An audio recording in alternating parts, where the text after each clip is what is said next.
Hello everyone, this is Defense Politics Asia, and this is the summary for the day of 1944 for the 24th of September. For the Ukraine war or the special military operation in Ukraine, is also known as the situation report, the SITREP. So we gonna there's a lot of things had happened, pretty significant ones, and there's still more frontline changes since the frontline changes report that was published on the DPA War channel, and the frontline change there was frontline changes over at Vovchansk and Sukarine.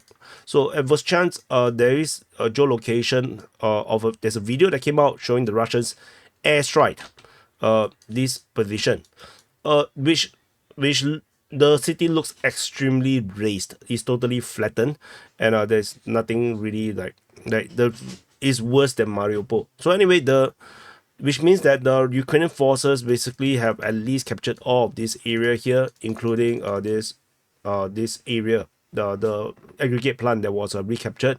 So this confirmed the Ukrainians have resecured this entire area. I wouldn't say resecure, but no, the Russians are not there, definitely because of the withdrawal. That's why the airstrikes came. So it is, however, unclear if the Ukrainians could hold this position, just like the Russians did not manage to hold the position because the city is really, really raised. It's a lot more akin to like a massive version of Marinka.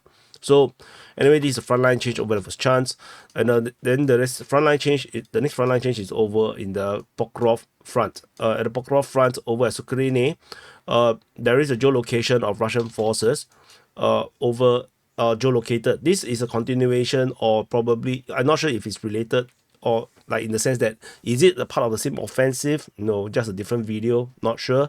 The Russian forces have been geolocated at a new location, showing the expanded version of this flanking attack in the north of Sukarine. So if I zoom out, they probably see a bit better. So this is a frontline change that is not covered during the frontline changes report. So we're gonna go on to the strategy and tactical reporting, and we go from the south because there's a lot of things that happens. Let's go on from the Kherson front. The Kherson front, there is only shelling reported at Kherson and Tokarivka, so this is nothing much. There's no reports of fighting at Pridniprovsky direction, so that's all. We move on to the Zaporizhia front. At the Zaporizhia front, other than shelling at Zaporizhia, which is entirely not important, there is at Orikhiv sector, Russian forces attack at Nesteryanka and Malatomachka. So this is the only two areas there was fighting being reported. Information is coming from the Russian Defense Ministry. So moving on, over at the Donetsk front. At the Velika Novosilka sector, things are getting a bit hot over here. Shelling is reported at Temerivka, attack reported towards Rivnopil, fighting reported at Zolota Neva and towards Shataske. So this is the current situation. That's all for this area. Nothing very particular, no, that I feel like I need to extrapolate more. So over at this how should I do this? Okay, let's just do this. No, this is the Voleda region. So fighting is reported at Konstantinivka towards Katerinivka, Vodiane towards Bohov Evlenka, towards Voleda at south of Voleda at Pavlivka, Precious-Divka, Zolota Neva, and Nashataske. This is already mentioned just now.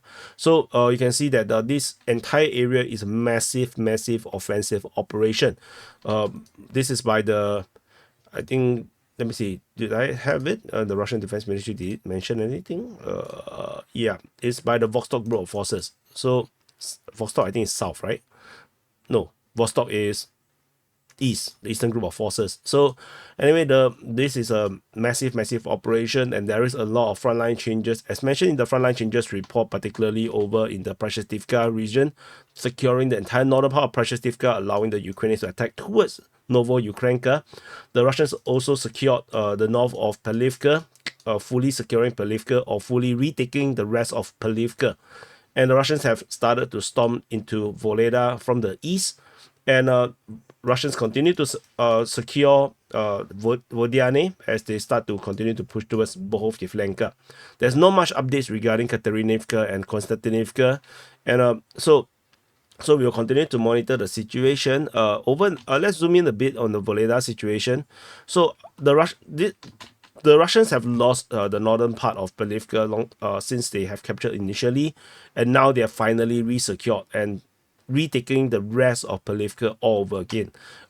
So this is a pretty important development per se, but this is just tactical. Strategically, the more important thing is the situation in Voleda. So Russian forces continue to shell Voleda with multiple launch rocket systems, and trying to pressure the Ukrainians to withdraw.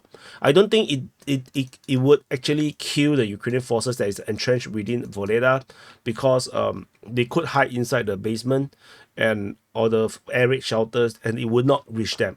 It's just a lot of explosion, a lot of noise, just to put psychological pressure on the Ukrainians. This is what I think is likely happening, and the Russians starting to storm from the east, with the geolocation showing this.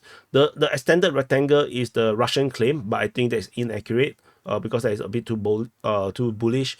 But everything outside of Voleda, most likely, this entire area most likely is already under Russian control. There is unlikely to be any Ukrainian forces south of Voleda anymore.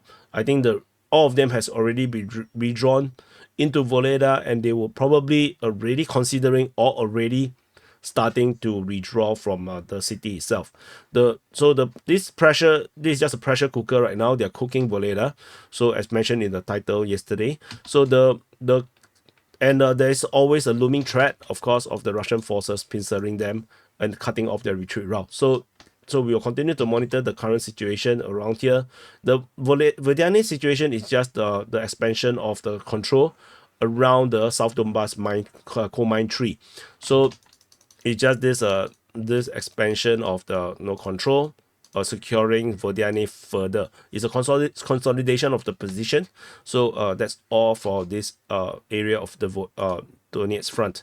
We move into the Georgievka region. So at the Georgievka region, fighting is now reported at Kurakivka. So which means that the Russians have probably already secured or fully captured Khostray, and they're now pushing Kurakivka. This information coming from the Russian Defense Ministry, as this is the first time I've seen the word Kurakovka being mentioned. Fighting is reported towards a Dalny, according to the Ukrainian Defense Ministry, as the Russians continue to push at Masimilivka and Georgievka. So we shall continue to monitor this current situation. We're not sure how far is this front line moving towards Dalny. So it's a bit interesting to see this location being mentioned this by the Ukrainians. As you can see, Dalny is over here. So that's all. We'll watch on, and now we go into the Hernik region, the Hernik sector. So as mentioned just now, the Russians attacking towards Kurakivka right now. The Ukrainian mapping have now considered further, and this time round they have updated to show that the entire northern part of Krasnohorivka is now fallen to the Russians. This is the part of the Nevelsky salient, where the Ukrainians seemingly is unwilling to give up, but of course we already know tactically, strategically, this area is entirely pointless now. It cannot be held, and it's pointless to hold as well. So the Russian most likely have by now is already around here, rather than this line that is considered by the Ukrainians. The most likely is much more further advanced, fully closing up on Zeleny Druhi, as the Russian forces is now fighting in the area of Zeleny Pershi and Zeleny Druhi, and fighting is now also moving towards Hernik, according to the Russian Defense Ministry. So this is now a pincer. As you can see, this is now a pincer that's currently happening, attacking Hernik and Kurakivka at the same time. Battles fighting around here would mean that the Ukrainians would not be able to withdraw. So the time is of essence. They need to withdraw right now. The front line between the two pincer at this moment, from what we have, is 8 kilometers. So it is still ample amount of space and time for the Ukrainians to withdraw. But they need to do now. If not, then they run the risk of getting overrun. So this is quite a serious situation for the Ukrainians. So Ukrainians have to take this seriously. No, it's not a humiliation to withdraw. You can see that the Russians always withdraw. In the face of a deficient or inferior tactical or strategic situation, and then they will suck it up, and then they will still fight on, and they continue to fight on effectively. But the Ukrainians have to give up this idea of defending every single inch of ground. It didn't work well for the Nazis. It's not going to work well for you guys as well. So I just want to highlight this. issue. So in the Selidove region, the Russian forces are fighting in the region of Mikhailivka with a consolidation of the grounds north of Ukraine. And north of Ukraine is now fully secured, clearly, and now the Russians have also fully secured the west of Ukraine, prompting the announcement of the capture of Ukraine. So this is confirmed. Now the Russian forces have captured Ukraine, and Russian forces is now continuing their flanking operation north of Sukhoriny, and this is looking very, very peculiar, very, very weird. It looks like, it is, this is the eyes of this evil person with a very, very long nose. Is this the Baba Yaga? Anyway, this is the current situation. The Russians could attack northward to Selidove or southward to Sukhoriny, or they could just race to the rear position and totally cut off the connection between Selidove and the rest of the settlements south along the Kurakove corridor. So let's move on to the Khodivka region. So at the Khodivka region, Russian forces are fighting. Look, see, let me put it in this way. So there is Pokrov, by the way, in case you cannot see it. So Russian forces are attacking in the Khodivka region at Mykolaiivka, Krasnaya, Zuravka, Novokhodivka, Marinivka, and Mykolaiivka. So this is the current strategic situation that's being reported. There's no frontline changes around here, so we'll just continue to monitor. And I see a dog. Do you see a dog? So there is a dog over here. You see, this is the ears, and this is the and then these are the legs. Yeah, there's a dog. Of course, it looks like a pig also, but I think it's a dog. So anyway, there's the current situation around here. There's no updates regarding how this is developing, and shelling is reported in the two bosses, which is not important. And over in the northern flank, this is the interesting part. The Ukrainian Defense Ministry mentioned that the largest concentration of Russian attack is at Novotoretsk. So we have the fighting reported at Zeleny Pole, Vovchansk, and Novotoretsk, and this is the largest concentration of attack. So, well, if this is the largest concentration of attack, then we will have to zoom out and take a look that the Russian strategy might be changing because they are struggling to break through at the Khodivka region, Novokhodivka region. So Ukrainians maybe are putting up too strong a defense. Maybe the Russians are now going to try to do something new, attacking towards Marinivka region and go from Novo-Ekonomichny. This could be a new way to try to flank the Ukrainian forces. I wonder if that's the case. But it is a difficult place to fight in because there's an entire water body around here. There's Krasny Torets. So I believe it's a Torets lake. I'm not sure. Krasny, I'm not sure it's lake or river. So anyway, yeah, I mean, there's also a massive change of entrenchment around here. We shall see how this continue to develop. Anyway, this is just a reporting from the Ukrainians. It doesn't necessarily mean that it's the truth. Over in the New York front. At the New York front, slow news day here. Fighting is reported at Torex, Skabinivka, Nelipivka, and Oleksandropil. So that's all from this area. As you can see, the gray zone, the disputed zone is now looking very big. So and then there is geolocation of destruction of a Ukrainian vehicle. However, this looks like very deep inside Russian territory. I'm not sure if it's dated correctly, but the vehicle is totally destroyed. So tentatively, it doesn't. I'm not changing the front line over for this. Because the Ukrainians actually mapped this themselves. So we shall continue to monitor. The Russians are geolocated at the very tip of Pivnishny. Probably this is the geolocation, the video that actually prompted the Ukrainians to concede this Pivnishny to the Russians. We move into the southern flank of the Bakhmut front with Russian forces attacking Stupovsky, Piteshny, as well as Bilohora. This, as you can see, the fighting is really moving away from this established front line that we understood for so long. So, but let's see how this continue to move on. In the northern flank, fighting is reported at Kalinina and Minkivka. So, we will continue to monitor. I think this is not yet something to be of concern just yet.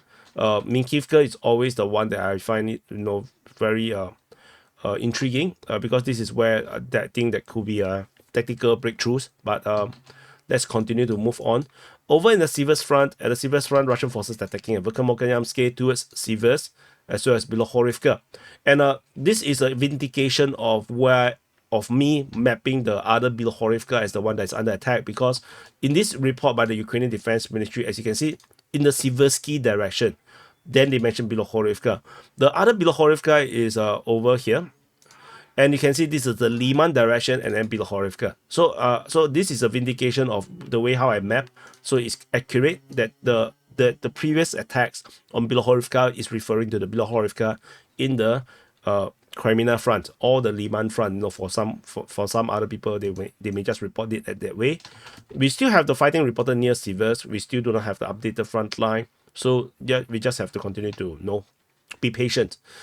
Moving into the Crimea front. We have fighting reported. Let's do it like this. We have fighting reported towards Novosadove, Torske, and towards Zarishne. So there's not much up to talk about over here because there are a lot of fighting, but always no changes. We move on to the Svetove front. So over at the Svetove front, like this. At the Svetove front, Russian forces attack at Novoyehorivka towards Chernyshkina, towards Druzhelyubivka, Rakivka, Makievka, Nevsky, and there's some updates regarding the situation at Nevsky. So, but strategically, nothing particularly special. The Russians are pushing, but no updates to really reflect on that.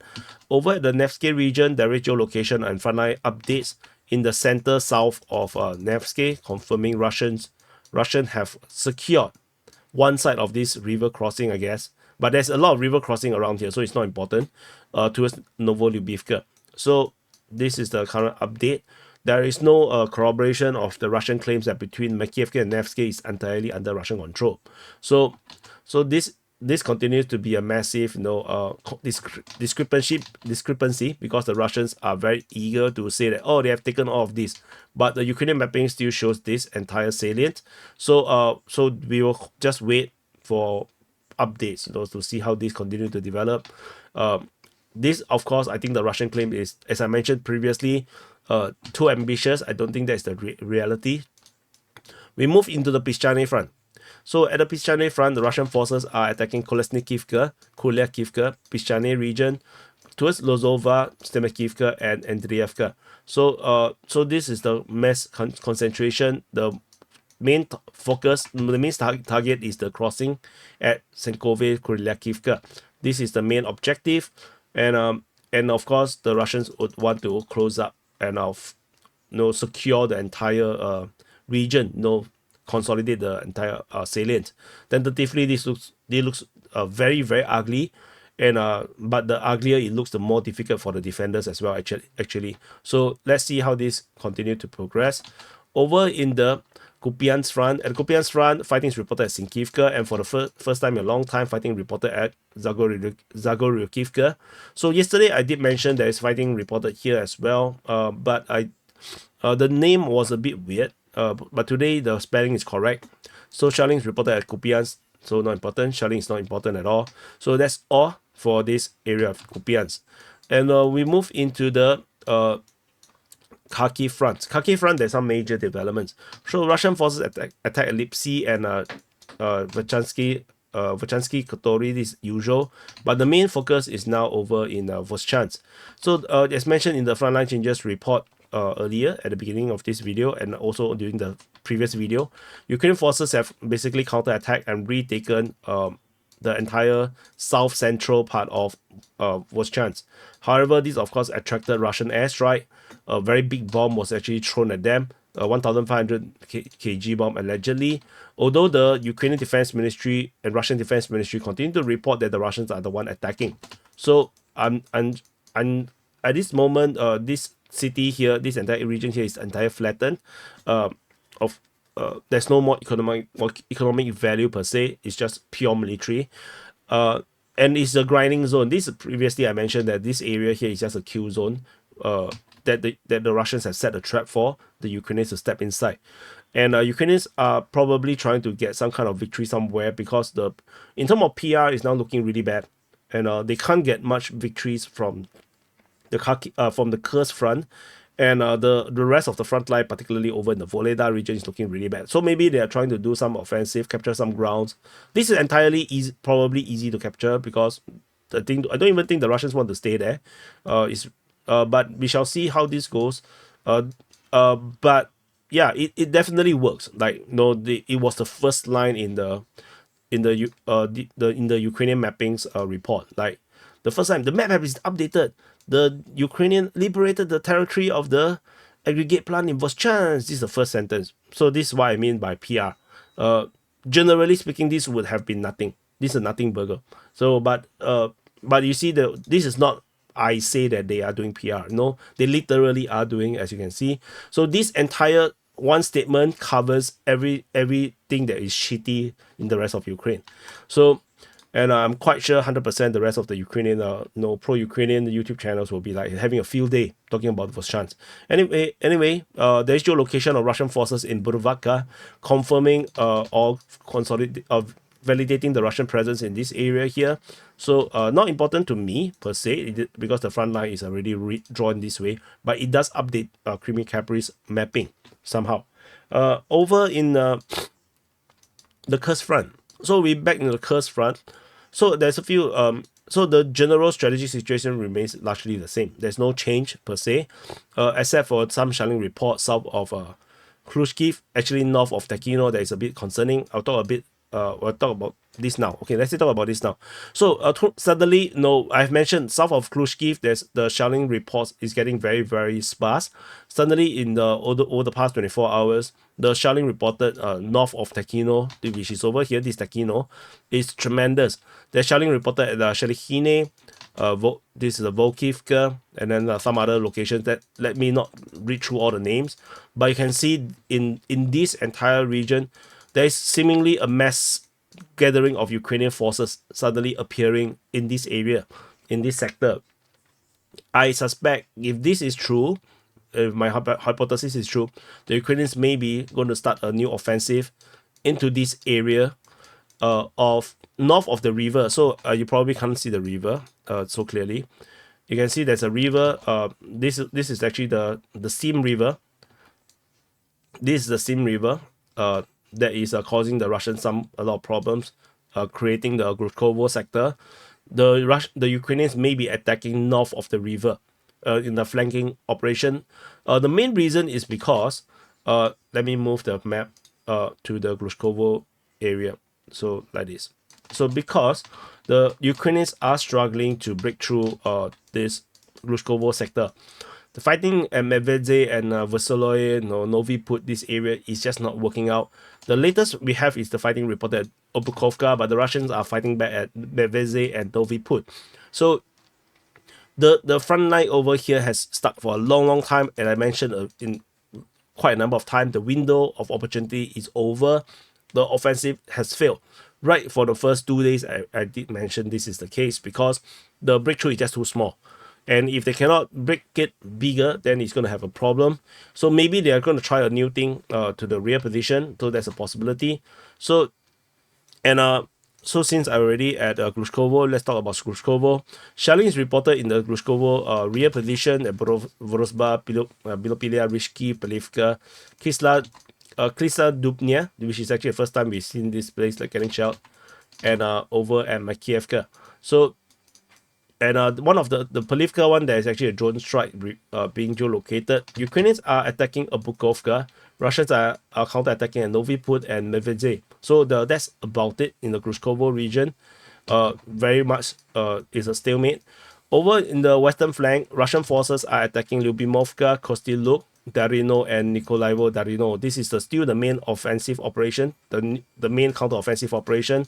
No updates regarding this area. Shelling is reported at Novo Ivanovka. So that's all. Over in the northern flank, situation continues to be largely the same. Russian forces shelling or attacking Novaya Sorokina. Ukrainians are still attacking Russian ghost forces over at Malaya Lognia. These are looking very ghostly because there is no confirmation of how the Russians are still there, but the Russian Defense Ministry did mention that they are repelling forces in the direction of Malaya Lognia. So yeah, so they are still insisting that they are there. So shelling at Novo Ivanovka. So Russians attack at Rutskaya